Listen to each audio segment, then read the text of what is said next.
Hey everybody, Arnaldo here, broadcasting from Fidelity's Frequency. Welcome to my channel. Last week I made a video featuring some record store day releases that I was able to get beforehand before the official record store day release drop, which happened this past April 22nd. Feel free to search my channel for that video. I will not be featuring them in today's recap video. Today I wanted to talk more about my experience on Record Store Day and show you some additional titles that I was able to get on Record Store Day. So starting off the day very early, around 5:15, getting ready real quick and making some coffee for the road and heading out from New York City, Queens, where I live, out to Amityville, Long Island in New York, to a store called Fidelity Records and CDs. I've been a customer there for about 13 years and been going there for the past 10, I want to say, religiously for Record Store Day as well as Black Friday Record Store Day. Because first of all, one of my favorite stores, and they're always fully stocked on Record Store Day releases, and I always manage to get, especially if I arrive fairly early, get a good spot in line. As a matter of fact, getting there to this last one around 6:30, I was number 11 in line, which is pretty good. And Mark Sendick, who is the owner of High Fidelity Records and CDs, is an awesome guy. He's always very welcoming to his store, whether or not it's Record Store Day. But on Record Store Day, he treats everyone in line with some kind of either bagels, this time it was donuts, and once inside the store there's a platter of Italian cookies and brownies and chocolate chip cookies. I mean, there's more. He feeds you not only music, but he also feeds you in the literal sense of the term. So also, by going to Record Store Day at this same store for quite a bit, I made friends that I religiously see every Record Store Day event, and it just makes the time go by faster. The store doesn't open until 9:30, so the 3 hours, I want to say, just flew by chatting with some friends in line. And the good thing about lining up at High Fidelity is that around 8, the owner hands out numbers to the people in line, and you could break up the line, step away for a little bit, as long as you're back by opening time and back in your same spot by 9:30. So let me show you what I got on Record Store Day. First in my list, I'd like to show you actually two releases that are that are celebrating a 50th anniversary, and they were at the top of my list for Record Store Day picks. And starting off with the Nuggets box set. This is the original artifacts from the psychedelic era from 1965 to 1968. It actually came out in 1972, so we're a little bit late in celebrating the 50th anniversary. It originally came out in 72 in a 2-disc set, and it was supposed to have a follow-up, which didn't happen until a box set was compiled, CD box set was compiled, I believe in the 80s or maybe even 90s, I'm not sure. I will show you the contents of this box set, but I won't go too much into detail because Norman Maslov, I'm sure many of you who watch my channel are familiar with Norman's channel, has done a really in-depth review of this box set and talks almost like an expert about this box set. So I won't even try to attempt it because there's a lot to say about it, and it's worthy of watching just an entire video for those of you who are interested, dedicated at this box set. Briefly, I'll just show you the contents. It comes with faithfully replicated first album, which is a double CD set in gatefold. And here's the rear. All the notes. The inner sleeves are replicating the Electra inner sleeves from the time, and the album is pressed on black vinyl and features the original Elektra label. And I listened so far to the first LP, and I have no problem with the pressing. Their mastering sounds really good. Again, I don't have anything to compare it to, but nicely done. These aren't, I want to say, audiophile recordings to begin with, but they sound really good on this version. And that was the first album, which is a double album set. The second album is also a double album with slightly same theme of album cover, but a dedicated new sleeve and same inner sleeves and same type of labels on the inside. Then it comes with an additional disc album of an additional 16 songs, this time on more of like a test pressing kind of format, and featuring the red Elektra vintage label. Also in the set is a really, really nice dual-sided poster replicating the artwork.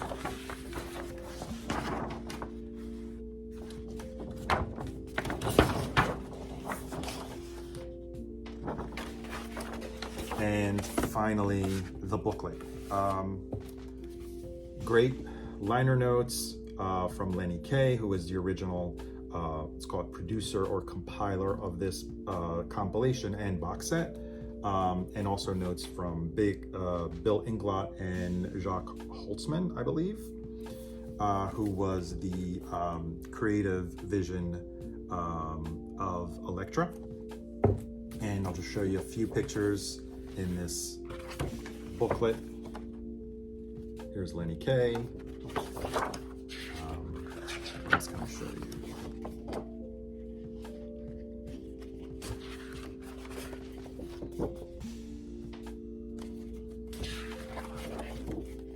And a track-by-track commentary.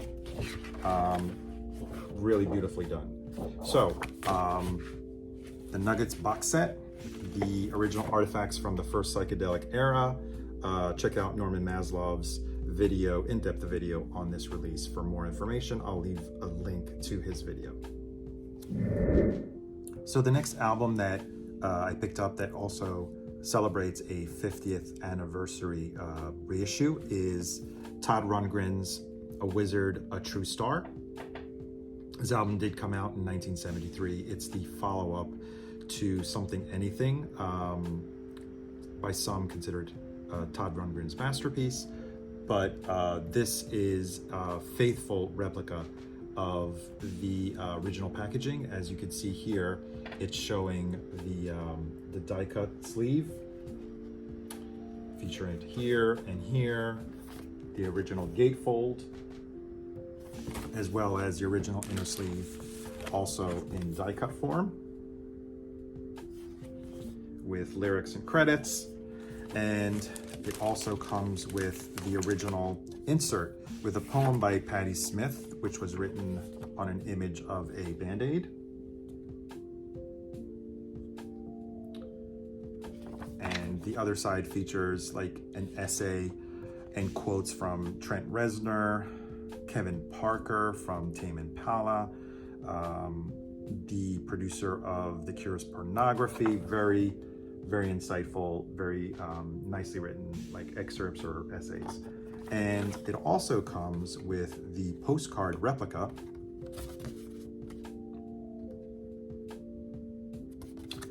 where Todd Rundgren invited the fans who mailed out this postcard. Dear Todd, I'm having a wonderful time. This is already pre-written. Wish you were here.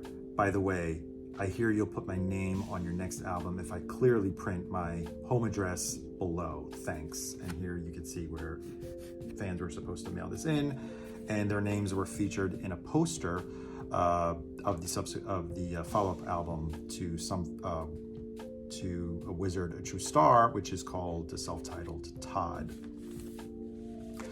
Now I didn't show you the hype sticker that it comes with, and the vinyl is on a red and blue cosmic colored vinyl, splatter, I guess, with the original Bearsville Records labels.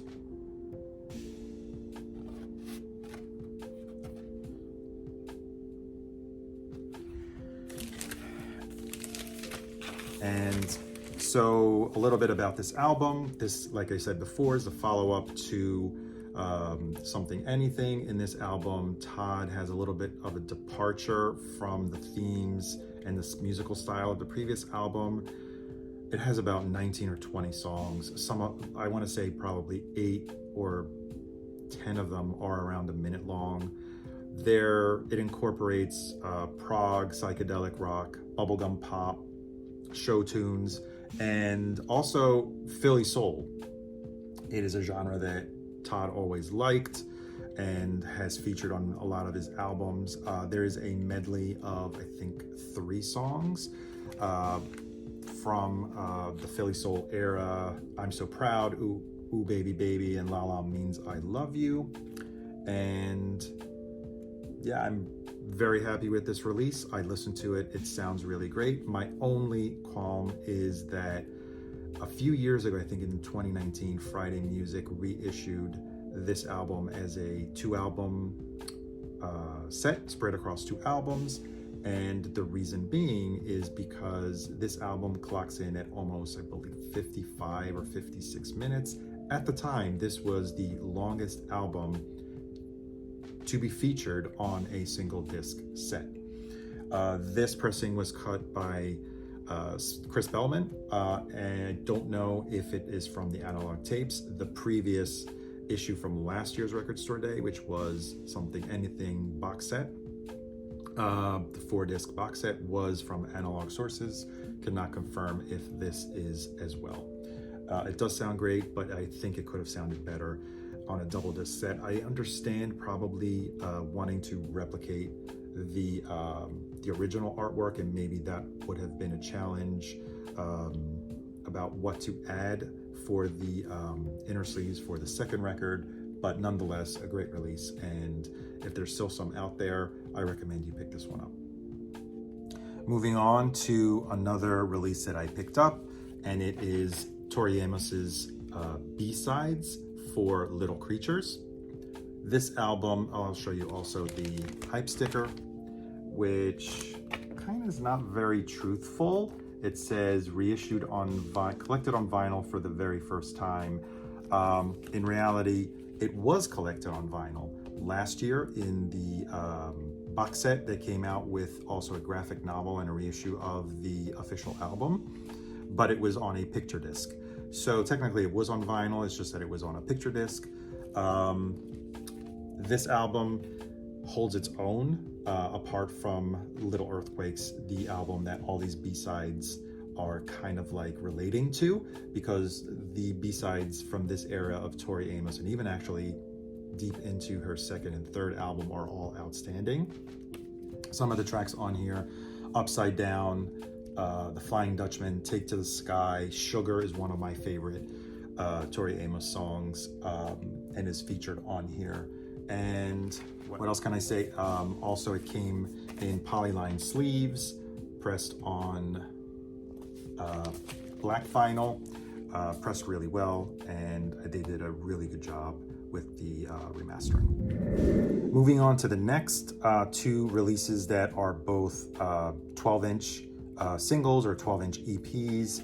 First up is U2's Two Hearts Beat as One, paired with Sunday Bloody Sunday. And here's the rear cover.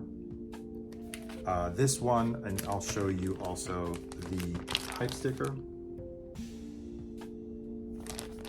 This features 2 originals and 2 re-records. The 2 originals are from U2's War album. Two Hearts Beat as One and Sunday Bloody Sunday, and two excellent versions of the same two songs from their recent release, Songs of Surrender.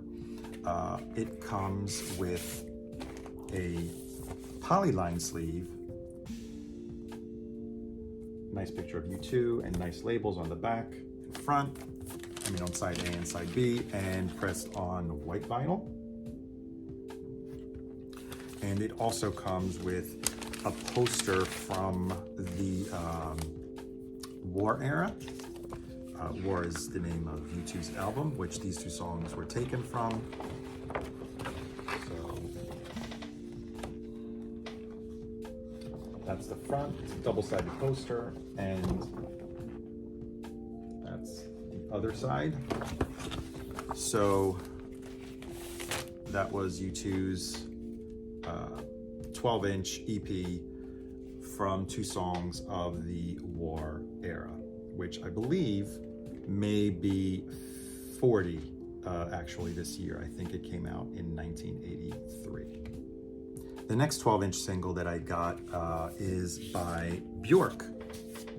These are two remixes of songs that were on her most recent release, Fosora, which came out towards the end of last year. I'll show you the hype sticker, which kind of repeats the theme of the hype stickers for the album Fosora. The two songs on here that have actually really good remixes are Ovule and Atopos. They add a bit more texture to the original songs that had a bit more, I want to say, sparse arrangements and instrumentation. Ovule features a guest appearance by rapper Shy Girl. And let me show you the artwork, of course, is in the same theme as the Fosora artwork. Really nicely done. I don't know if you could see it here, but it has spot silver tones to the lettering. And the inner sleeves also really nicely done, featuring Bjork in her amazing outfits.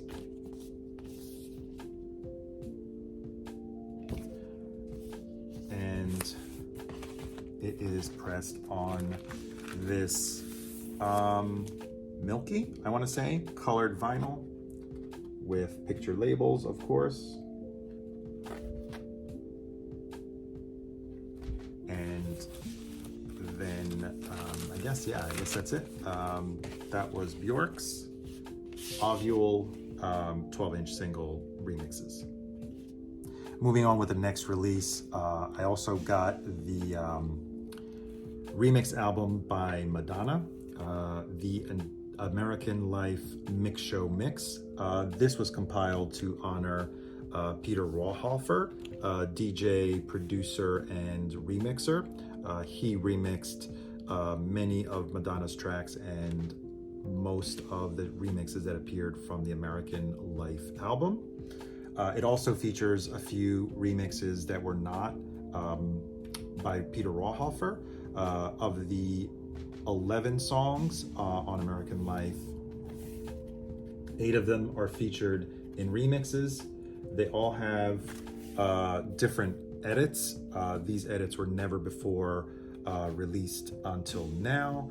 Let me show you the inside.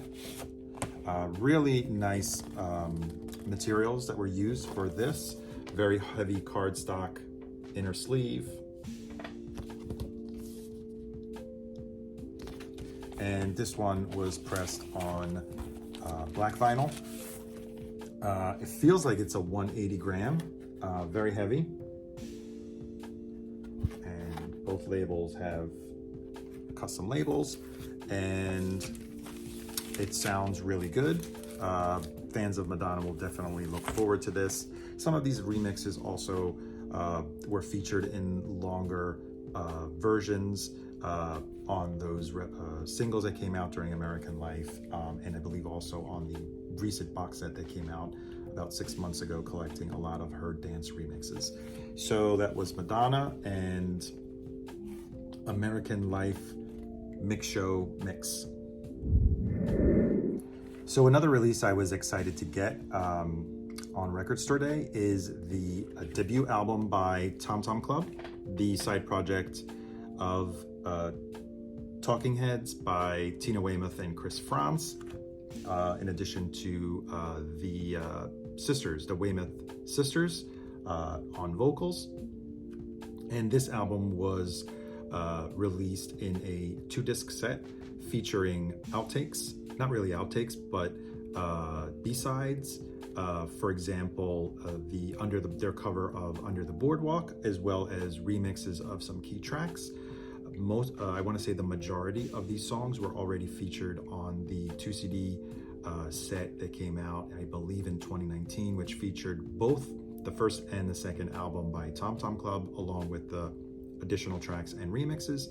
All for One, which makes its appearance on this version, which is the extended version of Genius of Love, which runs almost about 7.5 minutes long. And additionally, it is presented in a gatefold package. So faithfully reproducing the artwork from the original and adding pictures on the inner sleeve. No custom inner sleeves, just plain white, but it does feature an insert with notes about the album. And let me show you also the hype sticker. And the vinyl is pressed on a really cool bubblegum colored pink, bubblegum pink colored vinyl with the original Sire labels. Nicely pressed. Not really sure who cut the vinyl, but it sounds very good. I listened to both of them flat and noise-free. So very happy with this purchase of Tom Tom Club's self-titled debut album. So the next release is for the first time issued on vinyl on this Record Store Day. I don't know if it's a Record Store Day first, but it is released on transparent vinyl for the first time, and it is the Cranberries' Wake Up and Smell the Coffee. I'll show you the artwork as well as the hype sticker it comes with. And it is featured on a transparent vinyl with the labels that kind of pick up on the original CD artwork.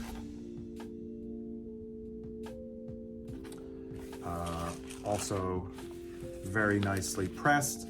It feels like it's 180 gram. And let me show you also the inner sleeve, also nicely with a nice layout with the lyrics and additional artwork. So a solid release from the Cranberries. I'm pretty sure it'll stay in production, but maybe not in this colored variant. So for those of you that are interested, grab the transparent vinyl version before it sells out. So the next two albums I'd like to feature are demo albums. The first one is by the band Suede, British band Suede, also known in the United States as the London Suede. And these are demos relating to their first album.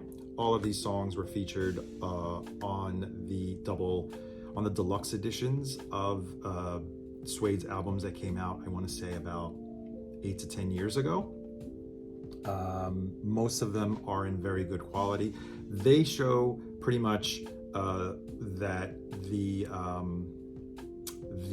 structure and arrangements of the songs were already there on the original demos.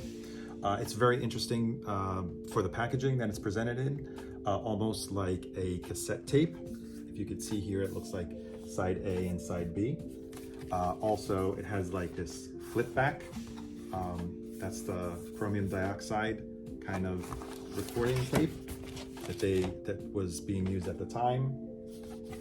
So it comes with this kind of like cover, and a really nicely produced inner sleeve, very heavy, thick cardstock. And the album is pressed on clear vinyl.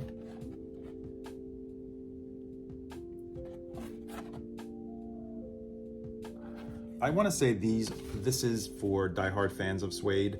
I was actually on the fence about getting this because I already owned all of these songs in CD format. It's more the completest of me because Suede is one of my favorite bands of the 90s.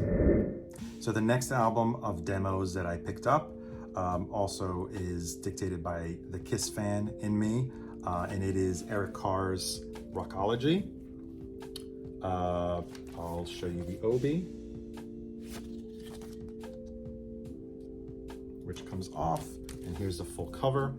Now, this is replicating the artwork and theme of the 4 Kiss solo albums that came in 1978. Eric Carr was not yet a member, but the artist that drew the pictures, the portraits of Kiss's solo albums, drew the Eric Carr portrait that you see here. Even the rear kind of like follows the same theme and artwork of how the titles were laid out. The only thing that is different from that series is all the solo albums had Kiss in their Kiss logo here, and the name of the band member in the upper right corner.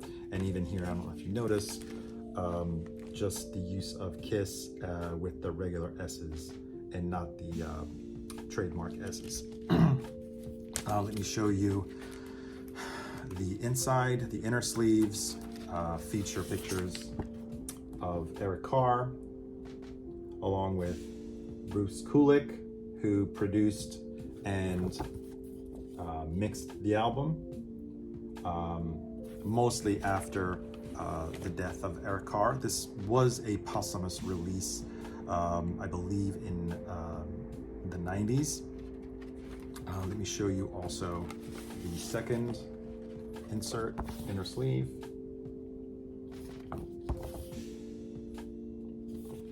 And pressed on really beautiful splatter. The first one on splatter orange with black and white splatter, featuring the trademark makeup of Eric Carr, who was the Fox. That was his character in Kiss. And they were very creative also with the second LP, which is on clear vinyl with black and orange splatter.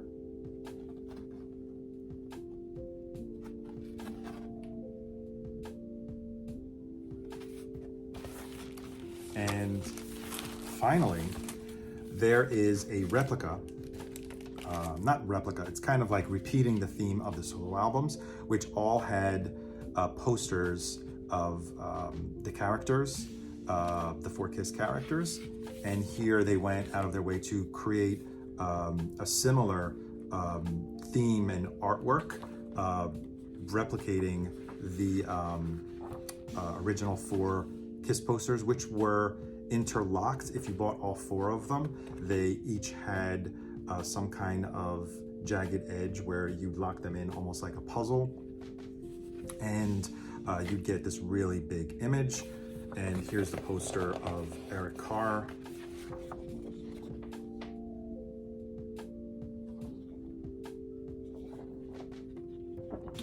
It is in a smaller size than the original posters. This is a 12 by 24. The originals, I believe, were like three-way folded. Not really sure the exact dimensions, but they were bigger than this one. What to say about this release? There are some people that thought that this would have been a miracle release. This album was already released on CD initially, then released on vinyl. This artwork is exclusive to this release. It's in a limited run. And the album's always been an album collection of demos that Eric Carr was working on. There are about 5 tracks that sound like they're final mixes, almost final mixes, with fully arranged instruments as well as vocals, final vocals. Others may have just the lead vocal. There's one track that doesn't have any vocals at all. So to expect that this reissue was going to magically bring it up to the quality of a studio recording was not the intention, and it's probably wrong to expect that. So it's always been in this format. This was a quality that was released, and there's no fixing it. No matter what you can remaster, you can't invent vocal parts, and there's only so much additional instruments and fixing you can do for a recording that was still in the demo shape. So for diehard Kiss fans, this is a must pick up. I'm sure you've already picked it up. It also came out in a CD version, which was actually more limited, which I also picked up. It is another faithful mini replica, and also comes with the poster. So Eric Carr's Rockology. And that brings us to the last 2 releases that I picked up on Record Store Day, which are 2 live records. The first one is Stevie Nicks' Belladonna, the live in 1981 from the Belladonna tour. I believe this one was recorded at the Wilshire Theater, and I think that was the last date of the tour, but I could be mistaken. Presented for the first time on vinyl on a 2-disc set with a gatefold. Great picture of Stevie Nicks, by the way, with pictures of band members along with the credits. The inner sleeves, custom inner sleeves with like kind of silver finish, picture of Stevie Nicks. They're not poly-lined. And then the other one, just with her name. And the vinyl is pressed on black vinyl, and I'll show you that as well, on 180 gram vinyl. I listened to it, no issues. I believe it is cut by Chris Bellman. Custom labels with silver finish on them. And a little bit about this album. It features many songs from Belladonna, as well as some Fleetwood Mac cuts, Gold Dust Woman, Dreams, Sarah, and Rhiannon, which that version, the live version of Rhiannon on here, is worth the purchase of this album, in my opinion. She was backed by a stellar band with Waddy Wachtel, Ben Tench of the Heartbreakers, Roy Bittan of the E Street Band, and Russ Kunkel on drums, and her amazing backup singers, which were also featured on, I think, her album Belladonna. So that is Stevie Nicks, definitely a really good live album that I highly recommend. And last but not least, another live album, the completist in me, in the fan in me, dictates that now I am destined to buy every picture disc that The Cure are releasing on Record Store Day or on Black Friday. I think they've been doing that for the past 5 years, and I've bought every one of them. And this year I had to buy Show for the first time on picture disc. I have not opened it yet. Not sure if I will. They're only collector items, so sometimes I even wonder, you know, if it's worth buying, but I'm a fan of The Cure and I have all the other picture disc albums. So that kind of wraps it up for my record store day experience. And there is one more release that I picked up that may leave some of you guys speechless. I will tag it on at the end of this video in a flash. And thank you very much for watching, and subscribe, click like, leave a comment, tell me what I missed that maybe I should have picked up, and also tell me what you've picked up. So see you on the next one. Bye.